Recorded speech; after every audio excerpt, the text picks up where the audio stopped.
Both the state and the defense rested their cases in the Nicholas Kassotis trial, and Nicholas Kassotis was found guilty by a jury of his peers. Only took 90 minutes to reach his verdict.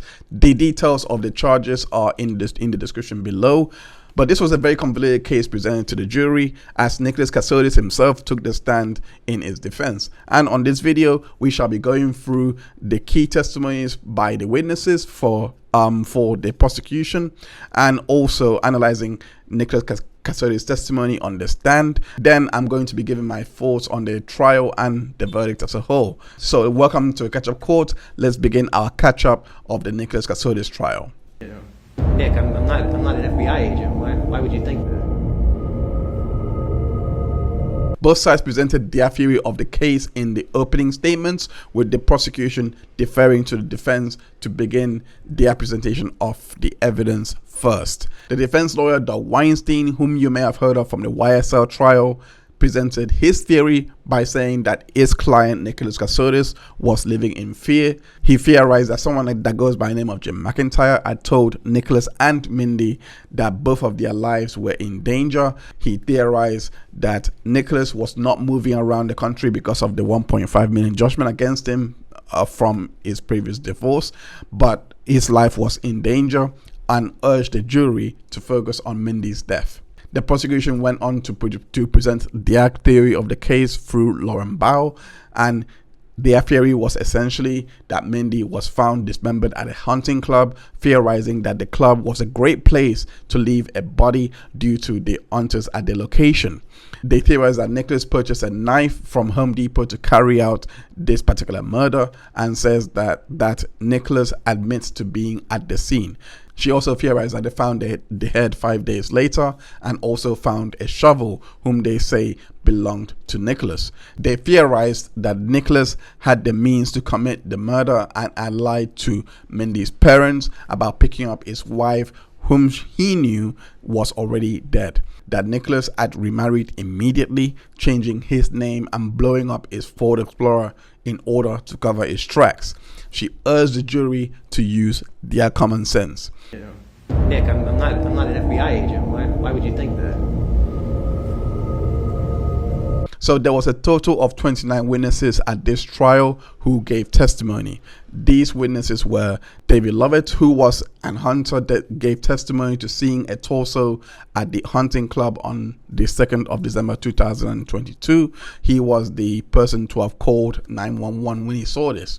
The second witness is Anthony Brown. He was the police officer who conducted the interviews with the hunters and secured the crime scene after his team had responded to a 911 call that was placed. Philip McKellar, he's also an hunter that found the torso with the other hunters. He testified to finding the leg on the 3rd of December 2022. The fourth witness is John Murphy, and he is a retired canine officer who gave testimony in regards to the cadaver dogs that was used to perform a search to find the remaining of Mindi's body parts. He testified that he did this search on the 5th of December 2022, where they found the remaining leg and the head. The fifth witness is Brett Dickerson, who is a special GBI agent who was the lead scene crime specialist. The sixth witness is Lindsay Smith, who is a special agent that processed the maggots that was found on Mindi's body and conducted a genealogy processing to find Mindi. The seventh witness is Kelly Lawson, and she is a forensic artist who drew Mindi for the press release that was done in order to generate more leads and get more information for the case. The eighth witness was Peter Hershey, and he is a salesperson who was responsible for selling the Ford Explorer to Nicholas Kassotis in 2022, and he gave testimony that Nicholas had paid for this car in cash. The ninth witness was Dean Glover, and he gave testimony in regards to the CCTV that he was overseeing, and this CCTV footage was introduced of the Ford Explorer on the 29th of November 2022, where you could see a Ford Explorer entering the hunting club and leaving the hunting club. The 10th witness was Brittany Gresham. She is a forensic toxicologist who gave testimony in regards to the alcohol level in Mindi's body. She said that she did have a lot of alcohol in her body, but this was quite natural because your body would produce more alcohol when the longer you are left to die. The 11th witness was Keith Lamarr, who is the medical examiner that examined Mindi's autopsy.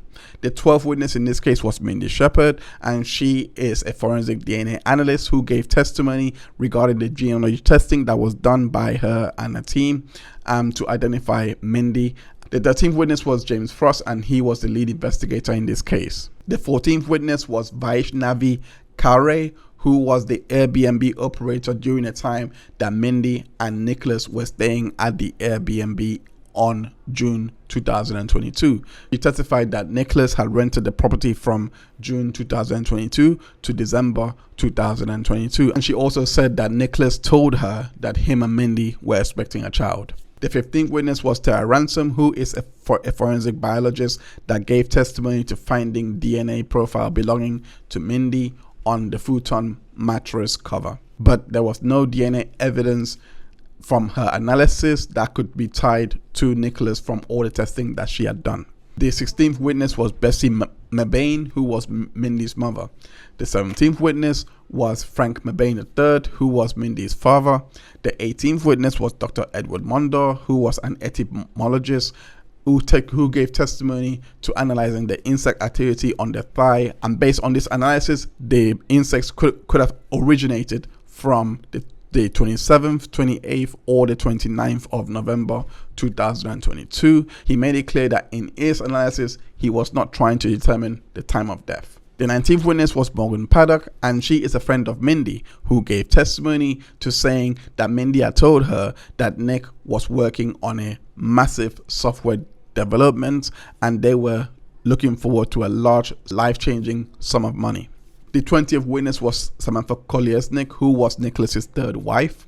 The 21st witness was Tracey Sands, who was the lead investigator in the case. The 22nd witness was Laurie Satcher, who was a firearms and toolbox examiner. The 23rd witness was Christian Johnson, who was a special GBI agent who assisted the investigators with their warrant requests as well as the gathering of records that is relevant to Nicholas. He also said that Nicholas had paid for the Airbnb that both him and Mindi had stayed at on June 2022. The 24th witness was J. Berni, who was a special FBI agent that gave testimony in regards to the cell activity of Nicholas and his car. The 25th witness was Chris Czaplak, and he was a friend of Nicholas going back to his time in the army. The 26th witness was Angela Wynn, and she was Mindi's best friend, and she testified that Mindi had told her that Nicholas was working for Microsoft on a big money deal, and she also said that they were on the run due to Nicholas' parents and they were living in fear for their lives. The 27th witness was Joseph West, who was an attorney that Mindi had worked for as a paralegal, and this was around the time of 2008. He gave testimony that Nick had emailed him on the 19th of December 2022, and then subsequently the same day called him and told him that Mindi had essentially died from an infection when she became septic. The 28th witness was Cameron Nelson, who is a friend of Nicholas. The 29th witness was Heather Thomas. This was Nicholas Kassotis' first wife. For this video, we shall only be focusing on the 10 key witnesses that influenced the outcome of this trial and assembling the key parts of Nicholas Kassotis' testimony, who testified in his defense. Nick, I'm not an FBI agent. Why would you think that? So let's start with Brett Dickerson, who was a special GBI agent. He gave testimony on direct exam regarding the processing of the leg and the torso, alongside with a knife and a torn grey cloth plastic trash bag that was collected from the scene. He also gave testimony to the extent of the dismemberment. We observed that the head was missing. Her legs had also been removed. We could see the femurs in her legs had been cut through and were protruding from the ends of her legs. And also her vertebra, several of the neck vertebrae were visible. They were blackened and the skin around the neck had drawn down toward the clavicles. Her right arm showed some signs of severe injury up around the shoulder area, and just in general she was laying on her back and was heavily splattered with mud. It was difficult to really tell the extent of her injuries at that time because she'd have so much mud clinging to her skin. And he also gave testimony to the Blue Star testing that was done. Started searching with the Blue Star. One of the first things that we saw that gave us a positive reaction was the blue futon there, the cushion on the rear of it. So you can see both the Blue Star stain there on the floor as well as its context with the furniture on the floor. So we sprayed the rug and we didn't get a reaction from it. So in order to check underneath it, we moved it and then sprayed again. And that's when we found the stains on the floor. I've talked about collecting the futon cover, but I also swabbed the floor in several areas. There was also a small spot on the wall. On cross-examination and on recross, the defense highlights that not all the materials that were collected from the scene were analyzed, and also highlighted that they were selective in what materials they were collecting for testing. Another key witness that testified was Keith Lamarr. He is the medical examiner, and he gave testimony on direct exam regarding the injuries that was found on Mindi's autopsy, and also in regards to the dismemberment. The leg has been cut from the body. There's areas where the skin surface at the skin edge is smooth, consistent with having been cut with a sharp object, and then the bone, the thigh, a portion of the majority of the thigh bone is present in the leg, but the thigh bone, the femur, has been cut there, and so there's the cut end of the femur that's you can see in this photograph. Parallel, horizontal, linear cuts in the bone, but they're superficial. They look like there was an attempt to cut the humerus, but then it appears that the attempt to cut the humerus was ceased. He also testified to the limitations that was faced with their testing based on the decomposition of the autopsy. On cross-examination, the defense highlights what may happen if somebody was to be hit on the head. With a single laceration to the scalp, one that does the extent of damage that you've described, you would expect to see a great amount of blood, correct? Potentially you could, yes. What about with 2 lacerations? You would expect even more. And with 9? Yeah, even more so. Yes, you'd expect. I would expect the scene where the incident occurred to be have more than a small amount of blood. This was to sow doubt in regards to the blood that was found on the futon, as they also asked questions in regards to it being period blood and whether they could test for this. And with this testimony in mind, you can tell that there would have been a lot of blood, and it would have left a greater presence rather than just a small tinkle of blood that they found on the futon. James Frost, the detective on the case, gave testimony, and he testified to being part of the investigation, and he was part of the team that found the torso on the 2nd of December 2022, and he also gave testimony in regards to speaking with the hunters. He had also done the first interview with Nicholas Kassotis and also the follow-up interview on the 26th of May 2022. The bulk of his testimony were purchases made by Nicholas from the 6th of August 2022 to the 29th of December 2022. It is a Home Depot receipt for August 16th of 2022. It has Clorox paper towel wipes, Gorilla Glue, reusable latex gloves, scented cinnamon broom, a caulkbacker, folding razors, and a putty knife, and a Coke Zero. It is a receipt for November 29th, 2022 for a Milwaukee smooth blade insulation knife. That's that same orange handle knife that has been referred to earlier. Correct. And it shows an Anvil D-handle digging shovel, and another item, fiberglass hammer, 20-ounce fiberglass hammer.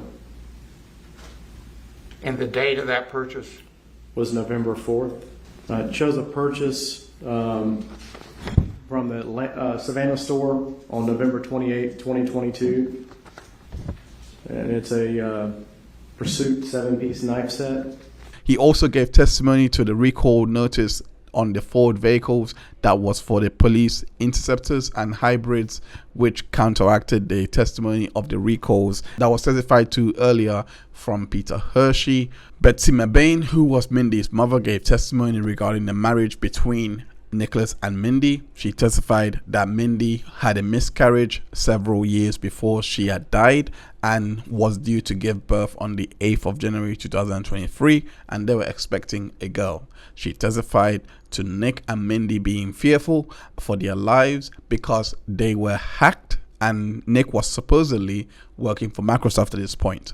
She also gave testimony to never seeing the security team, and Mindi would never leave the house, but Nick would always leave the house. She also testified to finding out that Nicholas had died as well.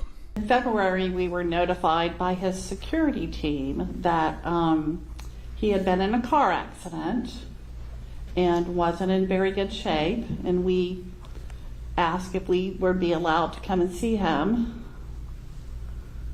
And were you allowed to? no. Ultimately, was that communication over the phone, in person? That was an email communication.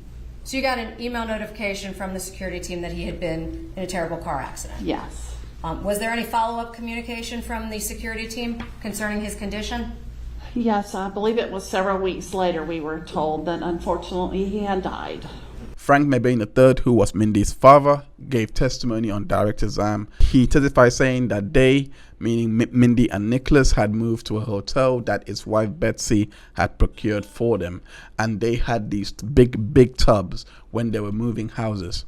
He testifies that Mindi couldn't work due to her health issues and says that they told him that their safety was at risk. This was Mindi and Nicholas communicating this to him, and Mindi was afraid for her life.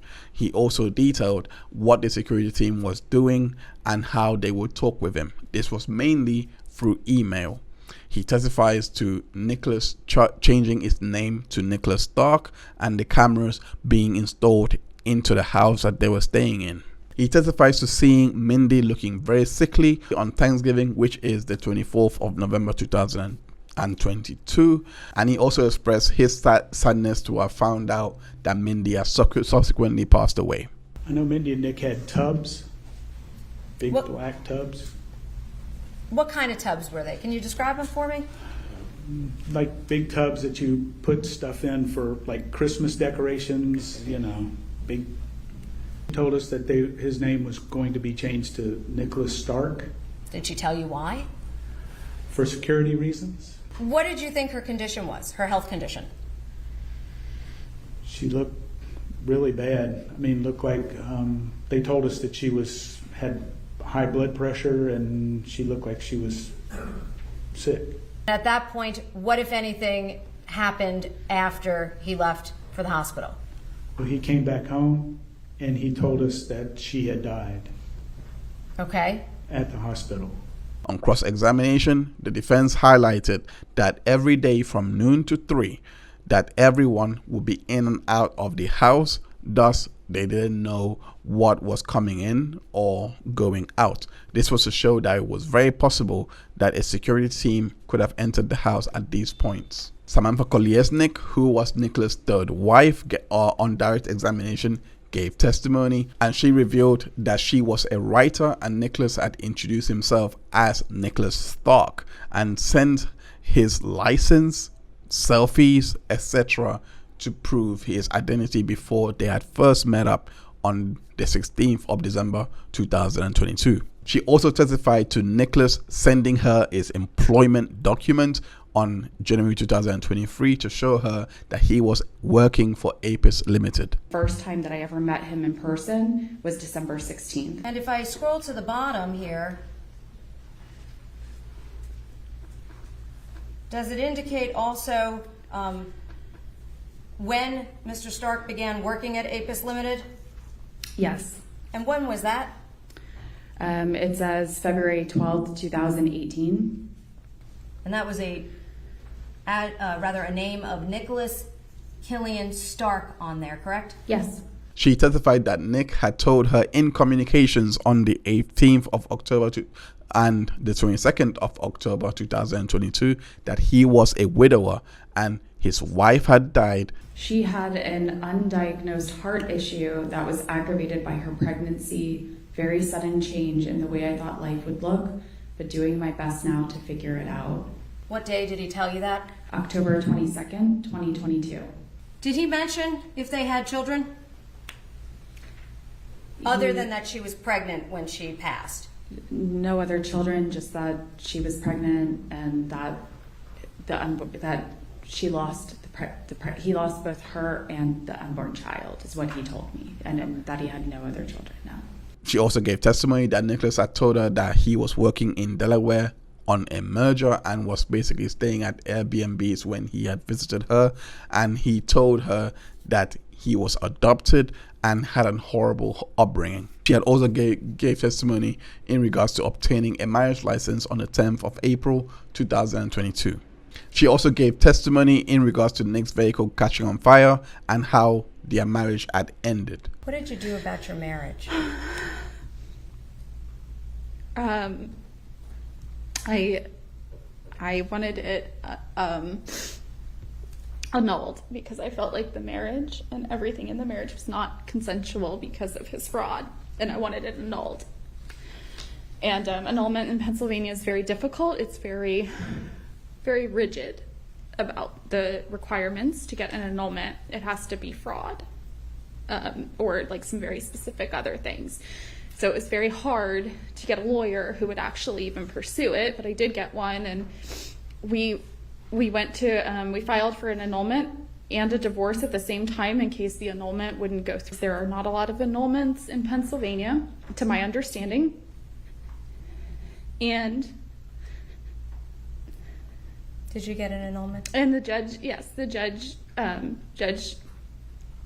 in Pennsylvania granted my annulment on the basis of his fraud. Lauren Satcher, who was a firearms and toolbox examiner, gave testimony on direct exam regarding the tools that could have been used for the dismemberment. She testified to one of the 4-start cuts, which means that it wasn't a complete cut, rather a cut that started and didn't finish. She also gave testimony to a 4-start deep cut as well. She testified that a cut on the right femur was indicative of a cut made by a saw, likely from a deer processing kit, and that deep 4 starts are more indicative of power tools.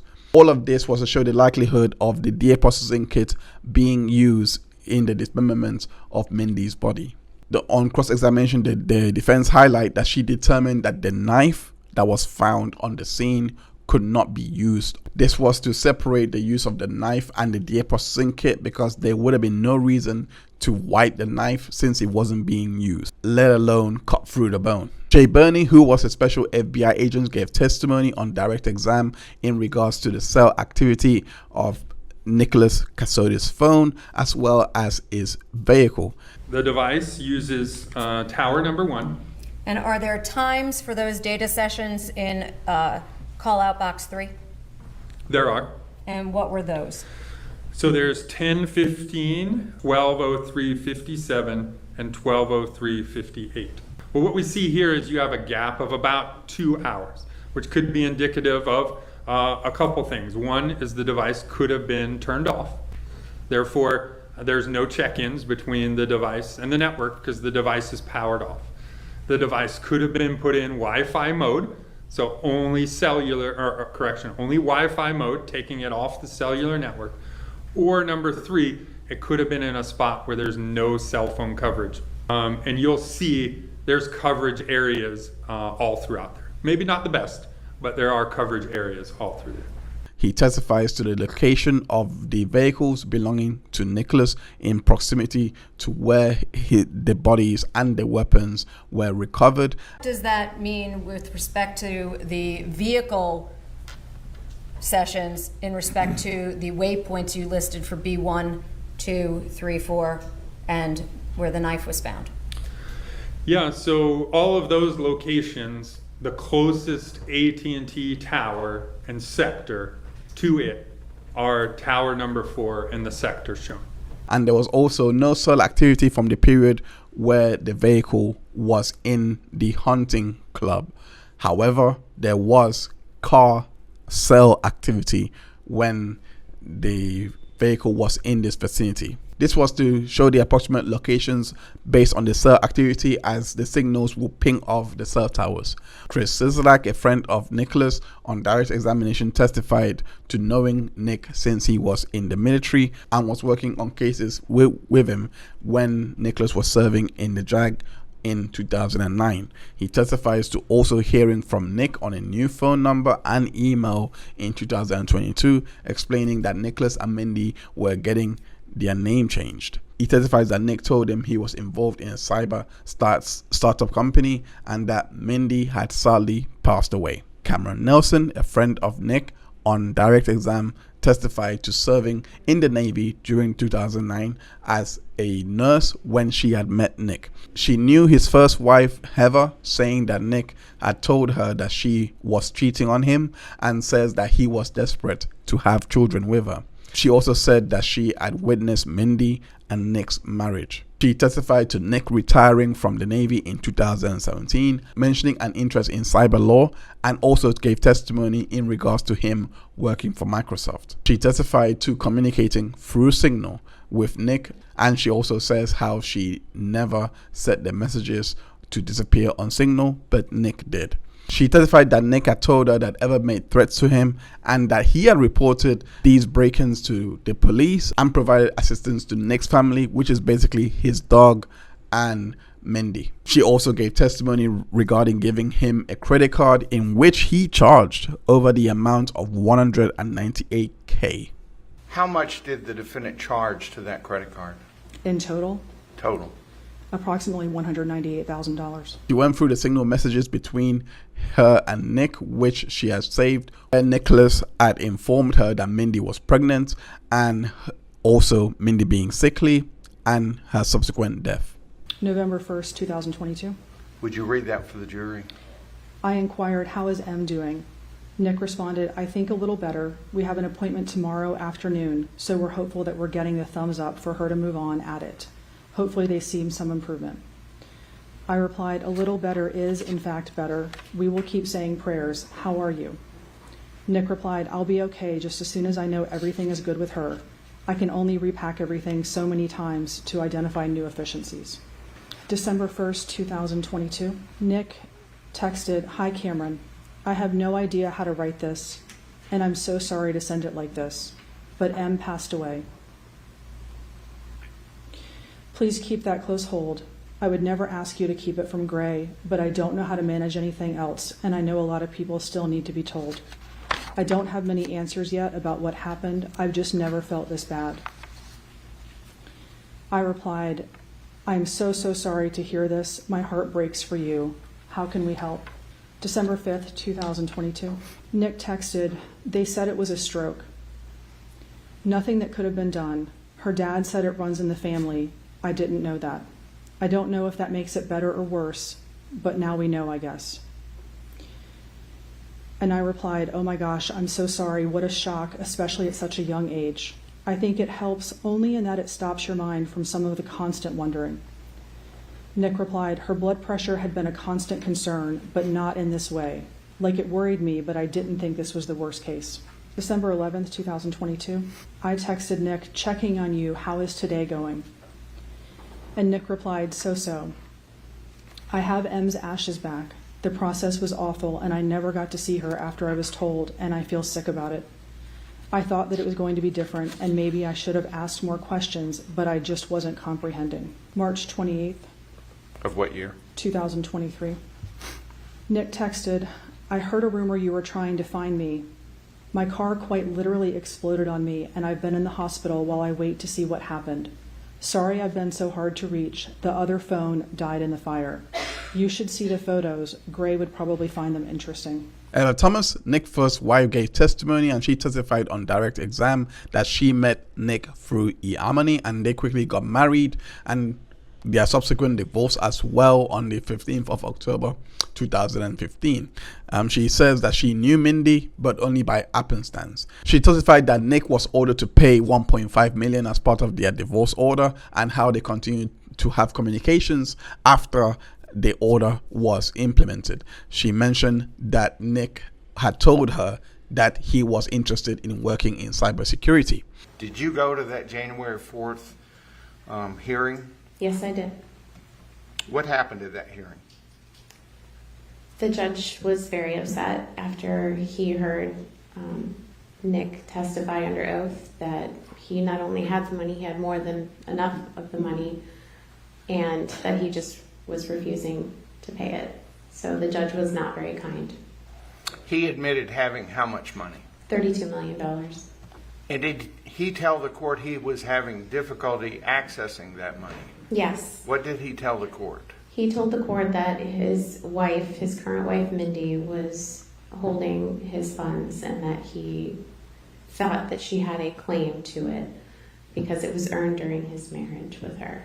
This testimony was to show how there was a valid reason for Nick to go on a run rather than believing that there was Jim McIntyre pulling the strings. And it was also showing that sometimes Nick would blame Mindi for his irresponsibility. On cross-examination, the defense highlights that Heather had gotten married on the 16th of October 2015, a day after the divorce.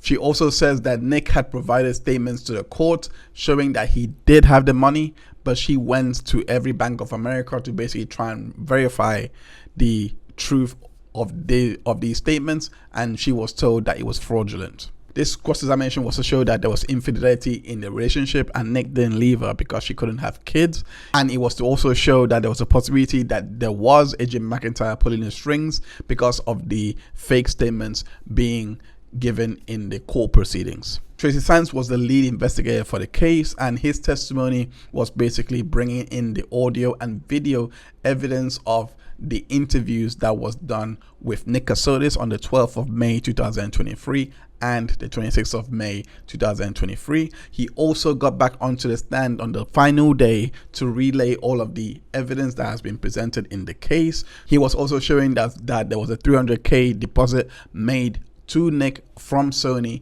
He also details Nick's name changes and how they were unable to locate Jim McIntyre. On the 12th of May 2023 interview, Nick had told law enforcement that he was contacted by someone from the FBI and his father was at the center of it. He had also introduced himself as Nicholas Stark for this particular interview.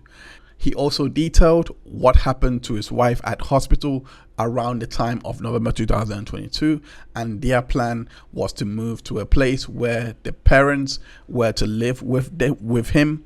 And he also told law enforcement what her death was. Next day, I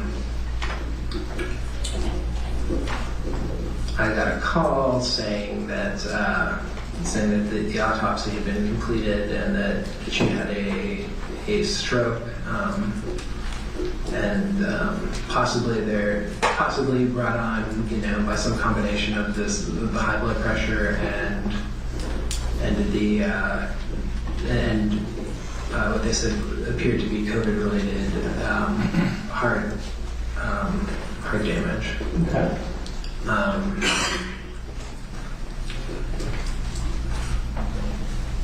What did you do?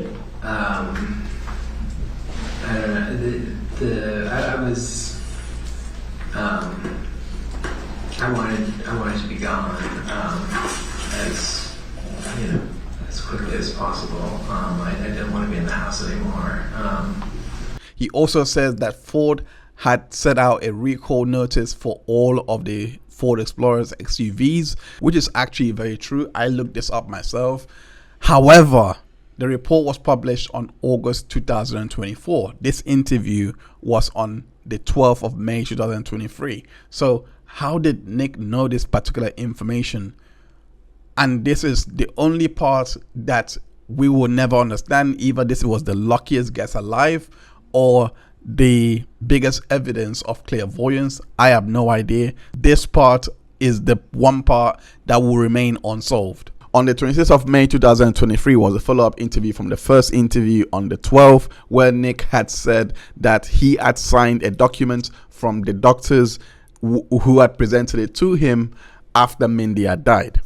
He also said that Jim had told him that he had $32 million from the donors, so he believed them. On the cross-examination of Agent Sands, the defense highlights the lack of DNA testings on Mindi's fingernails and that there was no DNA left on the scene, and the misleading nature of the interview with Nicholas Kassotis. Agent Sands also testified that there were no FBI records when they searched regarding Nick reporting to the FBI about his life being in danger. So we got to the point where Nicholas decided to take the stand and testify in his defense. Nick, I'm not an FBI agent. Why would you think that? He detailed what he did when he was in the Navy, giving testimony on how he used to prosecute sexual assault cases and drug-related cases whilst he was there, and his retirement coming in from the Navy at around 2019. He testifies to meeting Mindi on the 18th of September 2015 and discussed getting married a month into the relationship. They were not married until the next year. He gave testimony that he was handling the divorce and had agreed to pay the 1.5 million judgment, which he thought was made on his behalf by Jim. He testifies to Mindi noticing irregularities on their accounts and there being vandalism at his house, which is why he chose to contact the FBI rather than the local law enforcement. He also makes mention of a Washington Post article that did mention him and how this brought attention to him and could have likely caused the vandalism. He also testifies to working for Apis Limited, a company in which Jim McIntyre had set up for him while he was providing his security detail. He also makes mention of his father tracking him down and assaulting him. He also testifies to giving Jim access to everything, including bank accounts, alarm codes, key to the house, and the mirroring of his Signal app on Jim's computer. He also gave details about what he did when he found out that $198K was charged to Cameron's credit card. And how did you procure those places to reside? Mr. McIntyre procured those places. Okay. Now at this time we had learned that Miss Nelson was paying for those places. How did you learn that? In April, so 2020 was the COVID year. In April she had sent. She is who? She Cameron Nelson had sent Mindi and I a message saying that because her husband runs restaurants, and at the time it looked like all restaurants might be shutting down for the foreseeable future, that she would not be able to keep paying for our rentals if things did not change quickly. Did you learn at that time exactly how much money she had lent you up to this point? I had not, no.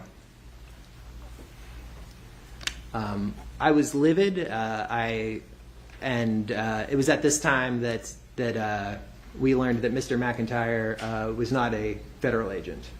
How did you learn that? I had a conversation with him as to why this was, why he was charging a friend of mine's card, why wasn't there, either coming from our own money or some sort of official fund, why this was happening. And I made some reference to wanting to speak to his superior, and he said, Nick, I'm not an FBI agent. Why would you think that?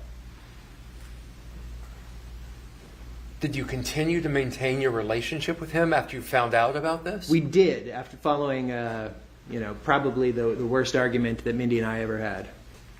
But you didn't cut ties with Jim, correct? We did not, no. Mindi felt that Jim was our, our angel. She said, he had made mistakes, but, we would be in the position to fix all those mistakes, and if we stopped working together, then who knows, if his resolve to see this end in our favor was going to go away, what would we be doing in the meantime? When I said, I think we can figure this out, but she got out of our truck and walked all the way to her brother's house. It was like 5 or 6 miles. Did you inquire of Jim McIntyre why he was doing all of this work for you if he was not with the FBI? Absolutely. What did you learn? I learned that he was the majority investor in this company that I was working for.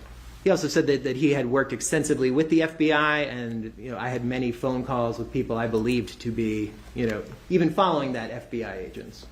He testifies to living with Frank III for 16 months before being evicted and had to move to an Airbnb on June 2020. He also says that Jim had sorted out a doctor for Mindi before she had passed away and how they were always planning to go to Missouri. He also details what happened and why he had told Samantha that Mindi had died before she had essentially died. But when you told Samantha Koliesnik that Mindi had died, that was in October of 22, I believe? Yes.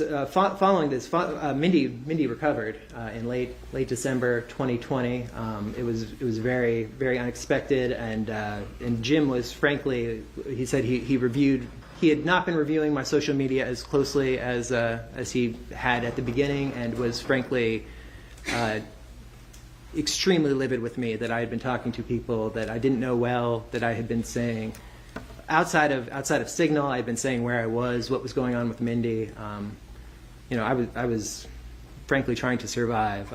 So we had almost no social media access for a period of months. He said that we had both in the past said things to people on social media that we didn't know well, that we shouldn't have. And then following that, he said he had some new rules for us that we, he said that since I had told so many people that I was married, that I had to start saying that Mindi had passed away, that she had died of COVID.